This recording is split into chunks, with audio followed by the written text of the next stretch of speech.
चलिए, मार्केट गुरु सीरीज में आज हमारे मेहमान हैं व्हाइट ओक ग्रुप के फाउंडर प्रशांत खेमका। इनके पास फंड मैनेज करने का काफ़ी लंबा अनुभव रहा है। पूरा बाजार प्रशांत खेमका को बड़े गौर से सुनता है। इनफैक्ट इंडिया के बिगेस्ट फंड मैनेजर के तौर पर इनको जाना जाता है। इफ़ नॉट बिगेस्ट तो at least one of the biggest. Goldman सैक्स में सीआईओ की भूमिका निभा चुके हैं प्रशांत, और जब गोल्डमैन में थे तो $5 बिलियन का फंड मैनेज करते थे, और अब खुद एक व्हाइट ओक में $5 बिलियन का फंड मैनेज कर रहे हैं। और कहाँ पैसा कब लगाना है, इन सब चीज़ों की काफ़ी अच्छी एक पकड़ रखते हैं। जैसा मैंने कहा था, अभी रिसेंटली इन्होंने एक स्टॉक में इन्वेस्ट किया था जहाँ से उनको ऑलरेडी 30% का रिटर्न मिल चुका है। Prashant Khemka ji, good morning. Thank you so much आज हमारे साथ जुड़ने के लिए, और आवाज़ पर मेरा आपके साथ पहला इंटरव्यू है तो उसके लिए थैंक यू सो मच। बिल्कुल, सबसे पहले अनुज जी धन्यवाद मुझे आपके शो पे बुलाने के लिए, और बहुत बहुत बधाइयाँ आपका ये न्यू रोल के लिए। I am looking forward to interacting with you in this new role. चलिए, तो प्रशांत जी, आपने इतनी सारी मार्केट साइकिल्स देखी हैं। इस समय रिटेल थोड़ा घबराया हुआ है, कि घबराया हुआ तो नहीं, मतलब पैसा तो लगा रहा है, रिकॉर्ड लेवल पे पैसा आ रहा है, लेकिन ये जो यूएस के आंकड़े आते रहते हैं, महंगाई के आंकड़े, और ये फेड क्या बोल रहा है, इससे थोड़ा सा मार्केट में डर रहता है। डॉलर इंडेक्स की हम बात करते रहते हैं। इन सबको आप इस समय कैसे देख रहे हैं? और जो इंडियन मार्केट ने आउट परफॉर्मेंस दिखाई है पिछले एक साल में, आपको लग रहा है वो कंटिन्यू होगी? ये बहुत अच्छा है एक्चुअली। थोड़ा बहुत डर और घबराहट रिटेल में होनी एक अच्छी बात है, हर वक्त होनी चाहिए इन इक्विटी मार्केट्स। जो 6-12 महीने पहले माहौल बन गया था रिटेल में पर्टिकुलरली, वो थोड़ा एक वरीसम कह सकता हूं मैं था, जहां पे कोविड की जो छुट्टियों के दौरान या वर्क फ्रॉम होम के दौरान रिटेल इतना ज्यादा इन्वॉल्व हो गया था, वो भी एफएनओ में, लेवरेज में, कि जो रिटेल के लिए अच्छा नहीं था, मार्केट के लिए अच्छा नहीं था। तो अभी अगर थोड़ी घबराहट है तो बहुत ही आई थिंक वो जरूरी थी मेरे हिसाब से। एंड मार्केट फॉर्चुनेटली कुछ ऐसा कोई शार्प नेगेटिव रिएक्शन आया नहीं है, तो लोगों ने कोई ऐसा बड़ा पैसा खोया नहीं है, और बिना पैसा खोए अगर सावधानी आ जाए तो बहुत बढ़िया ही कहा जा सकता है। तो उस पे मेरा ये रहेगा कि इंडिया का आउट परफॉर्मेंस अभी काफी स्ट्रांग रहा है। जो आपका दूसरा सवाल था उस पे, कंपेयर टू ग्लोबल मार्केट्स जो करीबन 25-30% डाउन है, इंडिया डॉलर टर्म्स की बात कर रहा हूँ, 25-30% डाउन है इंडिया। और कई मार्केट्स 30-35-40% तक डाउन हो चुके हैं। इंडियन मार्केट करीबन 10% डाउन है, तो बहुत अच्छा आउट परफॉर्मेंस दिया इंडिया ने। जरूर इसका एक कारण यह है कि दुनिया में कई तकलीफें हैं जो भारत को अभी तक उसका असर कोई खास नहीं पड़ा है, पर फिर भी वैल्यूएशंस जो आज की तारीख में है relative to the global markets, वो हिस्टोरिकल स्टैंडर्ड से एक हायर लेवल पे पहुंच गए, at higher level of the historical range. वो वन कैन आर्ग्यू कि वो काफी जस्टिफाइबल है, बट सावधानी बरतने की जरूरत है। ऐसे नहीं कह रहा हूं कि पैसा नहीं निवेश करें, हम खुद, मैं पर्सनली और क्लाइंट्स की जो टीम मैनेज करती है पैसे, वो 100% इन्वेस्टेड है। बट हाँ, सावधानी से कोई लेवरेज न रखे, कोई एफएनओ में कुछ लंबा चौड़ा एक्सपोजर न ले ले, और चुनिंदा स्टॉक्स में जहाँ पे समझ आता है, जहाँ पे ब्लू चिप्स नहीं कहूंगा, बट जहाँ पे मैनेजमेंट सही हो, वहां पे ध्यान रखने का टाइम है। ठीक है। तो खेमका जी, एक बात बताइए, आपके जो इन्वेस्टर्स हैं, उस जो आपका फंड है, उसमें 80% के करीब एयूएम फॉरेन इन्वेस्टर्स का है? हाँ जी, करीबन कहिए 70%। 70%। तो फॉरेन इन्वेस्टर्स का क्या व्यू है इंडिया को लेकर? क्योंकि एक एफआईआईज की लगातार सेलिंग हुई है इंडिया में। एक महीने का दौर आया था जिसमें शायद ईटीएफ ने थोड़ी बाइंग की थी, लेकिन अदरवाइज थोड़ी सेलिंग ही रही है इंडिया में। हालांकि सेलिंग बाकी मार्केट्स में भी रही है, तो ऐसा नहीं है कि सिर्फ इंडिया स्पेसिफिक है, लेकिन कैसे देख रहे हैं आप इस सेलिंग को? एब्सोल्युटली। सो देखिए, पहले तो अपने को ये समझना चाहिए कि जो फॉरेन ओनरशिप है इंडियन मार्केट का, जो समझो कि आज की तारीख में 20-22% या समझो $700 बिलियन का है, वो $700 बिलियन में मेरे अनुमान से 70%, 75% जो है, वो as a part of global funds है। चाहे ग्लोबल इमर्जिंग मार्केट फंड हो, it's a very large asset class, या ग्लोबल इक्विटी हो, या एशिया पैसिफिक इक्विटी हो। जो निवेश लोग करते खाली इंडिया फंड में, वो सिर्फ 25% की मात्रा में होगा।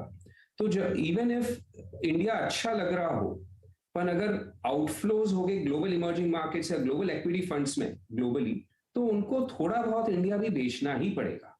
हालांकि समझो 10% का आउटफ्लो हो तो इंडिया में 5-7% बेचे, बट ऐसे नहीं कि वो इंडिया में जीरो सेलिंग करके उनका काम चलेगा। तो मेजर जो सेलिंग रही है मेरे अनुमान से ये ग्लोबल फंड्स के तहत रही है, not India specific fund. India specific fund में हो सकता है, जो हमारा एक्सपीरियंस रहा है, कि कुछ ना कुछ इनफ्लो भी हुआ हो, बट क्योंकि इंडिया स्पेसिफिक फंड सिर्फ 25% है, मात्रा उनकी छोटी है, और मेजर जो पोर्शन है वो ग्लोबल फंड्स का है, तो that ओवरवेल्म्स the India specific flows. India में वेट ग्लोबल इक्विटी फंड्स में भी मेरे हिसाब से अगर आप देखें तो India stands out, and India का वेट बढ़ा है, ग्लोबल ईएम इंडिसेस में भी बढ़ा है एंड पोर्टफोलियोज में भी वेट बढ़ा है। तो जो अपने आउटफ्लोज देख रहे हैं वो इस हिसाब से देखना चाहिए कि ऐसा नहीं है कि फॉरेन इन्वेस्टर्स इंडिया पे नेगेटिव है। इनफैक्ट फॉरेन इन्वेस्टर्स इंडिया पे काफी पॉजिटिव है relative to particularly other equity markets, but overall equities में इन्वेस्टर्स ने आउटफ्लो, इन्वेस्टर्स के आउटफ्लो हुए हैं ग्लोबली, और उसके तहत इंडिया में भी सेलिंग आई है। प्रशांत जी, अब मैं आपका एक जो डॉक्यूमेंट है उसका एक फैक्ट शीट देख रहा हूँ सितंबर की, और ये पब्लिक इन्फॉर्मेशन है, सब देख सकते हैं, डाउनलोड कर सकते हैं सब के सब, तो कोई इसमें ऐसी बात नहीं कर रहे हैं हम जो आपसे बात नहीं कर पाएंगे। उसमें एक चीज़ जो स्टैंड करती है, अंबुजा सीमेंट में आपने 5.1% वेट लिया और उसने आपके पोर्टफोलियो में 110 बेसिस पॉइंट का अल्फा जनरेट किया। तो ये क्या आपने इतनी बड़ी बेट ली इसमें, क्योंकि लोगों को डर लग रहा था कि कहीं ऑलरेडी महंगा नहीं हो गया हो, और इतनी बड़ी बेट आपने इसमें ली, इसका क्या कारण था? अनुज जी, सवाल आपका बहुत अपनी जगह सही है कि, और आपने जैसे कहा ये पब्लिक डॉक्यूमेंट है, बट क्या है कि हमारे जो कंप्लायंस पॉलिसी के हिसाब से अगर हम किसी भी इंडिविजुअल स्टॉक में बात करें तो हमारी टीम पर कई बाधाएं आ जाती नहीं, वो मैं समझ सकता हूँ, इसीलिए मैंने कहा कि वो पब्लिक इन्फॉर्मेशन है, इसके लिए मैंने बिल्कुल पब्लिक इन्फॉर्मेशन, हाँ, बिल्कुल नहीं, आपने जो कहा वो बिल्कुल सही है, पब्लिक इन्फॉर्मेशन है, बट हमारे पास पब्लिक में बात करने की फिर भी पाबंदी रहती है। चलिए थोड़ा एक ब्रॉड व्यू दे दीजिए, ब्रॉड व्यू तो दे सकते हैं। ब्रॉड व्यू जो मैं अगर दूंगा, तो देखिए, एक पोर्टफोलियो जो टीम मैनेज करती है, एक बैलेंस पोर्टफोलियो में रखना बहुत इंपॉर्टेंट रहता है एट ऑल टाइम्स। तो बैलेंस जो मैं कहूंगा उसमें कई टाइप के बैलेंस होते हैं, करेंसी को लेके बैलेंस, मार्केट का वॉलेटिलिटी या बेटा को लेके बैलेंस, और एक बैलेंस चाहिए सेक्टोरल और इकोनॉमिक साइकिल बैलेंस जिसे कह सकते हैं। उसका कहने का क्या मतलब हुआ, यानी domestic cyclicals, domestic डिफेंसिव्स, global cyclicals, global डिफेंसिव्स, ये सब पोर्टफोलियो में एक उचित मात्रा में होना जरूरी है। तो डोमेस्टिक सिक्लिकल्स में क्या क्या आती है, ये कैपिटल एक्सपेंडिचर की जो कंपनीज है वो आती है, फाइनेंशियल्स आती है, ऑटोज आती है, सीमेंट आता है, और कई ये भी आती है। डोमेस्टिक डिफेंसिव्स में जैसे हो गया कंज्यूमर स्टेपल्स और health care, domestic health care हो गया। वैसे तो डोमेस्टिक सिक्लिकल्स कंपोनेंट में टीम काफी समय से सीमेंट सेक्टर पे काम कर रही थी, और सीमेंट सेक्टर में टीम के पास कोई एक्सपोजर नहीं था। आज से 1-2 साल पहले की मैं अगर बात करूं तो काफी वक्त से सीमेंट सेक्टर में टीम ने अपना जो ये रिसर्च और एनालिसिस करके कई पोजीशंस लिए, कपल ऑफ पोजीशंस, 2 पोजीशंस ली है, जो कि आपने जैसे नोट किया पब्लिक डॉक्यूमेंट में भी लिस्टेड है। ठीक है, समझ गया मैं। तो यहाँ पर आपका व्यू क्लियरली पॉजिटिव है, अगर आपने इतनी बड़ी बेट यहाँ पर ली है। तो एक और जो सेक्टर जिसमें आपका बेंचमार्क के मुकाबले थोड़ा ज़्यादा वेट है वो है कंज्यूमर डिस्क्रिशनरी। इसका क्या कारण है? इसने भी काफ़ी आउट परफॉर्म किया है, और लग रहा है आपको यहाँ से वैल्यूएशन के हिसाब से ठीक है ये? नहीं, सही अनुज जी। क्या है, ये जो सेक्टोरली हम रिस्क मैनेज सेक्टोरली करते हैं, जैसे मैंने समझाया, यानी ये कोई डोमेस्टिक सिक्लिकल से बहुत बड़ा सेगमेंट ऑफ द मार्केट हो गया और हमारे पास समझो उसमें बहुत कम निवेश है या कम इन्वेस्टमेंट है, तो हम लोग प्रोएक्टिवली उसमें अपॉर्चुनिटीज ढूंढते हैं एंड उसको एक कुछ संतुलन में ले आते हैं। पूरा ओवरवेट ना जाए, but at least somewhere closer to जो मार्केट में वेट है। नाउ दूसरे ऐसे सेक्टर्स भी होते हैं जैसे कंज्यूमर डिस्क्रेशनरी है, जहां पे हमारा वेट काफी ज्यादा रहता है, एंड वो इसलिए ज्यादा रहता है क्योंकि अंडरलाइंग स्टॉक सिलेक्शन अपॉर्चुनिटीज बहुत उम्दा स्टॉक सिलेक्शन अपॉर्चुनिटीज टीम को मिल रही है हर टाइम। तो वहां पे इनफैक्ट हमको वेट थोड़ा कंट्रोल करना पड़ता है कि बहुत ज्यादा ना हो जाए, और क्योंकि रिस्क मैनेजमेंट के हिसाब से, और ये अलग अलग सेक्टर में अलग अलग लेवल ऑफ रिस्क मैनेजमेंट, कोई एक फिक्स रिस्क मैनेजमेंट का ऐसा नहीं रख सकते कि सिर्फ 5% ओवरवेट 5% अंडरवेट ऐसे, क्योंकि वो अलग सेक्टर का एक अलग ही कैरेक्टर होता है। जैसे कि आईटी सर्विसेज कहो या बैंक्स कहो, ये काफी होमोजेनस सेक्टर है जिनमें कॉमन फैक्टर्स काफी अप्लाई करते हैं। आईटी सर्विसेज में ज्यादातर 60-70% जैसे यूएस में एक्सपोर्ट करती है सर्विसेज, फिर 25% यूरोप में होगी and 10% rest of the world, वो ज्यादा चेंज नहीं होता। बट अगर आप कंज्यूमर डिस्क्रेशनरी की बात करेंगे तो ये बहुत ही वाइड सेक्टर है। इसमें मीडिया आ गया, ऑटोमोबाइल आ गया, रिटेल आ गया। अब आप बताइए, रिटेल, इंडियन रिटेल में और मीडिया में चलो फिर भी आप कुछ कह सकते हैं कि कॉमनैलिटी है, बट इंडियन रिटेल और टायर एक्सपोर्ट्स जो दुनिया भर में कर रहे हैं उसमें बहुत, और टेक्सटाइल एक्सपोर्ट्स, इनमें बहुत हार्डली कुछ कॉमन रिस्क फैक्टर है। तो वहां पे हम लोग थोड़ा ज्यादा वेट टॉलरेट कर लेते हैं। एक तो वो कारण हो गया कि वेट थोड़ा ज्यादा है टीम का इस सेक्टर में कंपेयर टू द मार्केट। दूसरा, इस सेक्टर में बहुत सारी मिड कैप कंपनीज है जो कि बहुत वेल रन कंपनीज है, फैमिली या first generation, I would say not family but first generation entrepreneur driven companies. इस सेक्टर में मैंने एक्चुअली कैलकुलेट नहीं किया, बट मेरे अनुमान से इस सेक्टर में सबसे ज्यादा कंपनीज वैसी मिलेगी जो first generation entrepreneur driven, very good profitability plus growth, cash flow generation, ये सब का अवेलेबिलिटी है। Large number of companies available है। आप अगर इंडेक्स में भी देखिएगा मार्केट में, तो कंज्यूमर डिस्क्रेशनरी का 10% वेट होगा और आपको 100 कंपनियां मिलेगी वहां पर, क्योंकि lot of mid and large cap company. जबकि एनर्जी एज अ सेक्टर आप देखिए, उसका 10% वेट होगा, वहां पे चुनिंदा, आई मीन 10 एक कंपनियां हैं। तो एक जगह 10 कंपनियां हैं जिनमें से आप चुन सकते हो, और एक जगह 100 कंपनियां हैं जिनमें से आप चुन सकते हो। और outside the sector, outside the index देखो तो 150-200 कंपनियां हैं। तो आपको चुनने के लिए ज्यादा है, उम्दा कंपनियां उसमें से मिलने का ज्यादा चांस रहता है। इस वजह से कंज्यूमर डिस्क्रेशनरी सेक्टर में हमारा वेट ज्यादा है। ऑब्वियसली जो इंडिया का पर कैपिटल जीडीपी जैसे इंक्रीज होता है 2000 से 2500 से 3000 से 4000, जो अभी ऑब्वियसली सेंचुरी के स्टार्ट में $500 था, 500 से $2000 आया, तो कंज्यूमर डिस्क्रेशनरी आइटम्स जो है उनकी खपत काफी बढ़ती है। That has been the experience in other countries like Indonesia, China and elsewhere in the world as well. तो एक फेवरेबल बैकड्रॉप भी है अनुज जी। प्रशांत जी, जैसे कहते हैं ना कि सम पेन सम गेन, तो काफी जगह तो गेन है, लेकिन आपको थोड़ा पेन मिल रहा है अब आईटी में। आईटी में आपका वेट जो है थोड़ा बेंचमार्क से ज्यादा है, और आईटी में इस समय एक बेयर मार्केट चल रही है। आज भी हमने देखा विप्रो जिस तरीके से गिरा, पहले 2-3 दिन पहले देखा था टीसीएस अच्छे नंबर के बावजूद गिरा था। तो ये जो इस समय चल रहा है, क्योंकि डिबेट यहाँ पर ये हो रही है कि वैल्यूएशन है और अमेरिका में जो रिसेशन का रिस्क है उसको लेके क्या और रीसेट की जरूरत है। जो 2-3 साल में, पिछले 2-3 साल में एक सेक्टर वैल्यूएशन बलून अप हुए थे, क्या उनको और नीचे आने की जरूरत है? आपका क्या व्यू है?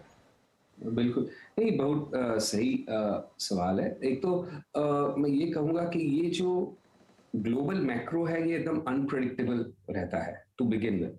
फिर ग्लोबल मैक्रो अगर आप प्रेडिक्ट कर भी सको तो उसका मार्केट में क्या असर होगा वो कंप्लीटली अनप्रेडिक्टेबल रहता है। जैसे मैं एग्जांपल लूं कोविड का, तो कोविड जब हुआ था वो कंप्लीटली अनप्रेडिक्टेबल था। चलो एक बार हो गया, फिर वो काफी प्रेडिक्टेबल, फिर भी प्रेडिक्टेबल नहीं था। लोगों को कई महीनों तक समझ में नहीं आया कि ये इतना फैलेगा, इतनी लोगों की जान जाएगी और ये सब। बट मार्च 23 को मार्केट बॉटम हुआ इंडिया का और ग्लोबली भी करीबन मार्च 23, 2020। उस वक्त के उस दिन के आसपास अगर आप आईटी सर्विसेज का आप अगर हाल देखते हैं स्टॉक मार्केट में, तो ऑब्वियसली बहुत पिटाई हुई थी, क्योंकि वर्ल्ड में सब कंपनियां कॉस्ट कट करें, डिमांड गायब हो जाएगा, कॉस्ट कट करेगी तो इनसे कौन काम कराएगा, राइट? तो मेजर कोलैप्स आया था इन कंपनीज में, और उस वक्त ऐसा लग रहा था इनका कोई फ्यूचर नहीं है, क्योंकि इकोनॉमिक स्लोडाउन इतना स्ट्रांग रहेगा और सबको सिर्फ फार्मास्यूटिकल कंपनी और कंज्यूमर स्टेपल कंपनी में ही ध्यान रखना चाहिए। बट आप फिर अगले 2 साल देखो तो it was one of the best times in terms of demand for technology, क्योंकि सबने रियलाइज किया कि technology is one way to circumvent the problems posed by pandemic. तो पहला कहने का मतलब ये कि जो मैक्रो है वो अनप्रेडिक्टेबल है, और हम लोग उस पर कोई पैसा बनाने की कभी ट्राई भी नहीं करते, क्योंकि हमने देखा है कि ऐसे जो tactical macro, not structural macro but tactical macro में किसी ने कोई खास पैसा बनाया नहीं। Over time zero sum game है, कभी बनता है कभी खोता है, आगे पीछे जाके कुछ होता नहीं है। तो वी स्ट्रक्चरल वे से अगर आप देखो तो स्ट्रक्चरली पिछले 30-40 साल में Indian IT sector has gain market share very consistently. साल दर साल इंडियन आईटी सेक्टर में मार्केट शेयर गेन किया है ग्लोबली। आज की तारीख में करीबन 10% के आसपास इंडियन आईटी सर्विस का मार्केट शेयर हो गया globally, and still they are gaining market share. Global IT spend करीबन 4-5% से ग्रो होती है, उसमें आउटसोर्सिंग 1-2% और ज्यादा ग्रो होती है, उसमें Indian IT services gain market share. तो डॉलर टर्म ग्रोथ इन कंपनियों का स्ट्रक्चरली 7-8% का डॉलर टर्म ग्रोथ है, और इंडिया का अगर आप ये 3-4% का करेंसी डिप्रिशिएशन ले लो तो 12-1% का इंडियन, 11-12% कह लो इंडियन ग्रोथ है। कितने सेक्टर से जो आपको 11-12% ग्रोथ इतने कंसिस्टेंटली देने की गुंजाइश रखते हैं। प्लस वैल्यूएशन, अगर आप कैश फ्लो वैल्यूएशन पे देखो तो these are the most attractive. आज कैश फ्लो पे इंडियन मार्केट का मल्टीपल करीबन 40 टाइम का है फॉरवर्ड 12 मंथ्स का, और ये कंपनियां करीबन 25 टाइम पे है। तो हम लोग पी मल्टीपल नहीं देखते, जैसे आपसे पहले भी बात हुई है, पी मल्टीपल्स काफी मिसलीडिंग होती है, एंड कैश फ्लो बेसिस पे ये बहुत ही अट्रैक्टिव है। हाँ, नियर टर्म में because of near term demand slow down अभी थोड़ी इनमें गिरावट आई है, because these are global cyclicals, और नेस्डेक से काफी को रिलेटेड है। तो नेस्डेक 30-35% डाउन है, तो अपना आईटी सेक्टर 25% डाउन है। तो इस समय आपको सबसे ज्यादा हाई कन्विक्शन कहाँ लग रही है? किस एरियाज में मार्केट के आपको लग रहा है कि सबसे ज्यादा अपॉर्चुनिटीज हैं? एब्सोल्यूट। सो जहां हमें अपॉर्चुनिटीज मिल रही है, एंड हो सकता है कि सेक्टर ओवरऑल वो अच्छा करे या ना करे, उसके ऊपर हमारा इतना ये किसी का भी हमारा किसी के भी व्यू पे हमें भरोसा नहीं होता, और हम लोग खुद ऐसा कोई व्यू नहीं बनाते कि ये सेक्टर ज्यादा अच्छा करेगा, वो सेक्टर ज्यादा अच्छा करेगा। बट कई बार हम लोग इस पे ध्यान रखते हैं कि कौन से सेक्टर्स में अच्छी अपॉर्चुनिटीज है। तो जैसे मैं जो कहने की कोशिश कर रहा हूँ उसका अगर मैं उदाहरण दूं, तो अभी देखिए आप बैंकिंग सेक्टर ले लीजिए जो इंडिया में सबसे बड़ा है। 1995-96 के आसपास आरबीआई ने कई डजन 2 डजन लाइसेंस दिए थे, उसमें से कोई 3-4 कंपनियां हैं जिन्होंने लाखों करोड़ों का इन्वेस्टरों को मुनाफा करके दिया है, वैल्यू क्रिएशन करके दिया है। बट बाकी डजन 2 डजन कंपनियां जो बैंकिंग में थी वो कहीं भी नहीं जा सकी, उन्हें या तो बेल आउट करना पड़ा, समझिए। तो एज अ सेक्टर आप कॉल लो कि भाई बैंकिंग सेक्टर में बस इन्वेस्ट कर दो, तो उसमें तो ऑब्वियसली गवर्नमेंट सेक्टर बैंक्स भी आ गई जो कि ओवर टाइम अंडर परफॉर्म करी है, काफी जोरों से अंडर परफॉर्म करी है। तो ऐसा एक वो कॉल हम नहीं लेते कि बैंकिंग सेक्टर में डाल दो सभी। और अगर किसी ने लेट 90s में ऐसा कॉल लिया होता कि बैंकिंग सेक्टर में डाल दो एंड स्प्रे कर दो पैसा अक्रॉस सेवरल बैंक्स, तो कुछ ऐसा लंबा चौड़ा आउट परफॉर्मेंस नहीं होता। बट अगर आप चुनिंदा कंपनियों में अगर आप आइडेंटिफाई कर पाते, जो कि इजी नहीं है, बहुत डिफिकल्ट है, कहना इजी है बट हाइंडसाइट में कहना अगेन इजी है, बट काफी मुश्किल होता है अहेड ऑफ टाइम, तो जो रिटर्न बनता है वो कुछ अलग ही बनता है। एंड सेम चीज में अगर आईटी सर्विसेज में भी कहूँ तो कई कंपनियां जो 2000 के टाइम पे हीरो थी, 2000 की तेजी में .com बबल या टेक्नोलॉजी बबल में, वो आज है ही नहीं यहाँ पर। तो स्टॉक स्पेसिफिक चुनना बहुत जरूरी है, एंड उस नजरिए से हमें आज भी प्राइवेट सेक्टर बैंक्स में, आईटी सर्विसेज में, कंज्यूमर डिस्क्रेशनरी में, जैसे आपने पहले नोट किया, हेल्थ केयर में, एंड हेल्थ केयर को अगर एक्सटेंड करूं तो स्पेशलिटी केमिकल्स में, इन सब एरियाज में बहुत उम्दा अपॉर्चुनिटीज मिल रही है। जैसे आपके पास वो पब्लिक डॉक्यूमेंट है, आप देख रहे होंगे, उसमें ये सब सेक्टर्स में क्योंकि अपॉर्चुनिटीज ज्यादा है, यहाँ पे एलोकेशन भी टीम का ज्यादा है। एक्चुअली मैं हेल्थ केयर में आने वाला था, क्योंकि इसने कोविड के बाद एक बहुत बड़ा आउट परफॉर्मेंस दिखाया, उसके बाद काफी टाइम से अंडर परफॉर्म कर रहा है ये सेक्टर। एक आध स्टॉक को छोड़ दें तो ये जो यूएस में प्राइसिंग प्रेशर की बात हो रही थी 2-3 क्वार्टर पहले, आपको लग रहा हो ये थोड़े बहुत इश्यूज हो रहे हैं क्वालिटी को लेकर, तो वो कंसर्न्स हैं? नहीं, बिल्कुल। हेल्थ केयर में जो एक दौर था 2007-8-9 से लेके 2015-16 तक का, 2015 में भी, जिसमें जिनका भी यूएस में एक्सपोजर था, फार्मा कंपनियों का, उनको बहुत ही एक अच्छा मौका मिला वहां पे बिजनेस स्केल अप करने का नॉट, बट उसके बाद में वहां पे जो because of variety of reasons including consolidation of buyers, pricing pressure बहुत एक्यूट रहा है।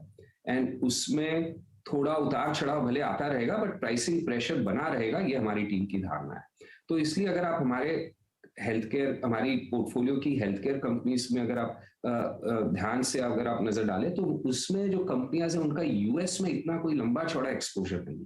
प्रशांत जी नाम नहीं ले पाएंगे, लेकिन जो पॉइंट ले रहे हैं उसको मैं समझाने के लिए बताता हूँ। एबट में इनका एक्सपोजर है, और एबट जो है एक्चुअली अमेरिकन कंपनी है जिसका कि इंडियन यूनिट में एक्सपोजर है। तो instead of Indian pharma company जिनका अमेरिका में एक्सपोजर है, वो अमेरिकन फार्मा कंपनी जिसका एक्चुअली इंडिया में एक्सपोजर है, तो वो एक इनकी पिक है। तो एक आखिरी बात कर लेते हैं फिर प्रशांत जी, यहाँ से इंडियन मार्केट अगले 10 साल में किस तरीके के रिटर्न आपको लगता है दे सकता है? जो पिछले 10-15 साल में इंडियन मार्केट ने आउट परफॉर्मेंस दिखाई है compare to other global markets, आपको लग रहा है वो रेप्लिकेट होगी या यहाँ से रिटर्न्स थोड़े कम होंगे? बहुत अच्छा हुआ अनुज जी आपने अगले 10 साल का कहा। अगले 10-15 साल, 10-15 महीने का कोई नहीं कह सकते, बट 10-15 साल का अगर आप पूछोगे तो मुझे मैं काफी, इट्स लाइक अगर आप पूछो कि अगले जुलाई 15 को बारिश होगी कि नहीं बंबई में, तो कहना मुश्किल है, हो भी सकती है नहीं भी हो सकती है, बट अगर आप कहो जुलाई के महीने में होगी कि नहीं तो कॉन्फिडेंटली कह सकते हैं। तो अगले 10-15 सालों में मेरे हिसाब से जो इंडिया का रिटर्न आएगा वो नॉमिनल जीडीपी ग्रोथ जो है इंडिया का उसके इर्द गिर्द आना चाहिए, प्लस 1% आप डिविडेंड यील्ड का पकड़ लो, which has been the experience. अगर आप पिछले 20 साल, 30 साल, 40 साल का दौर देखो तो इंडियन मार्केट ने जो नॉमिनल जीडीपी ग्रोथ रेट है उसके इर्द गिर्द रिटर्न दिया है। तो अगर नॉमिनल जीडीपी ग्रोथ रेट आगे चलते हुए अपने अगर 10-11% पकड़े तो 10-11% रिटर्न रूपी टर्म्स में और 6-7% रिटर्न डॉलर टर्म्स में एक्सपेक्ट करना वाजिबी है। एंड सिमिलरली ग्लोबल मार्केट्स भी आप, अच्छा यूएस देख लीजिए, यूरोप देख लीजिए, एक लंबे अरसे पे अगर आप देखोगे तो वो नॉमिनल जीडीपी ग्रोथ जितना ही रिटर्न देते हैं, और यूएस मार्केट ने 6-7% रिटर्न दिया over very long period of time. Going forward धारणा यह है कि 5-6% का नॉमिनल जीडीपी ग्रोथ रेट होगा, 5-1% का nominal GDP growth rate plus 1-2% dividend yield, तो वही 6-1% रिटर्न यूएस मार्केट से धारणा रखना अगले 10-1 सालों में वो उचित है, यूएस हो या यूरोप हो। एंड यही कोई रिटर्न पिछले 20 सालों से भी आप देखो तो turn of the century Indian market ने 6% डॉलर रिटर्न दिया है फ्रॉम 2000, एंड यूएस मार्केट ने 5% डॉलर रिटर्न दिया है 22 साल के, and that is very similar to dollar term nominal GDP. Prashant ji, मजा आया आपसे बात करके, thank you so much, time निकाला आपने और इतने सारे इश्यूज पर बात की और इतनी क्लैरिटी के साथ आपने बात की, उसके लिए शुक्रिया। अनुज जी आपका और आपके दर्शकों का बहुत बहुत धन्यवाद मुझे आपके शो पे बुलाने के लिए। नमस्ते। थैंक यू और हैप्पी दिवाली इन एडवांस।